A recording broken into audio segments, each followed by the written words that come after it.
قرآن مجید قرآن رشید کے جو بھی کلمات ہیں آیات ہیں ان کا مطلب کیا ہے، ان کے مضامین کیا ہیں،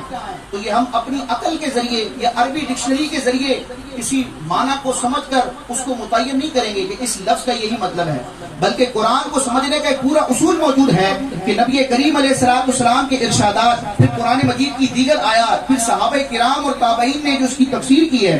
اور جو دین اسلام کے بنیادی اصول و قوانین ہیں، ان تمام قوانین کی روشنی ہی میں قرآن مجید کے معنی کو سمجھا جائے گا۔ اگر کوئی نیا محقق پیدا ہو، ریسرچر پیدا ہو اور کہے کہ میں کسی کو نہیں مانتا،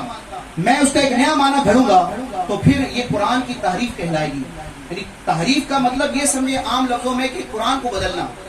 آج اگر قرآن کے کسی لفظ کو کوئی بدل دیتا ہے یا معاذ اللہ قرآن کی کسی آیت یا لفظ کا انکار کرتا ہے تو مسلمان سیخ پا ہو جاتے ہیں۔ ہونا بھی چاہیے کہ یہ اللہ تبارک و تعالیٰ کا کلام ہے اور یہ قیامت تک کے لیے محفوظ ہے، تو فلاں بندے کی جرت کیسے ہوئی کہ اس نے قرآن کی آیت کا لفظ کا انکار کر دیا یا اس کو تبدیل کر دیا؟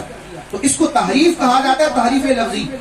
اور قرآن کے ایک نقطے کا، ایک حرف کا انکار کرنا بھی کفر ہے۔ یاد رکھیں، ایک ہوتا ہے قرآن کے لفظ کو بدلنا، اس کو تو عوام سمجھ لیتی ہے کہ یہ کام درست نہیں ہے۔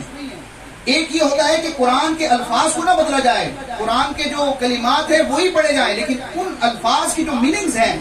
جو معانی ہے، اس کی جو مراد ہے، وہ انسان اس انداز میں بیان کرے کہ وہ قرآن کی آیتوں سے ہی ٹکرائے، نبی کریم علیہ السلام کی بیان کردہ تفسیر اور تشریح ہی کے مخالف ہو، اور 14 صدیوں کے بزرگوں نے، ائمہ نے، مجتہدین نے اور پوری امت نے قرآن کے جو معنی سمجھے ان سے ہٹ کر ایک نیا معنی بیان کرے،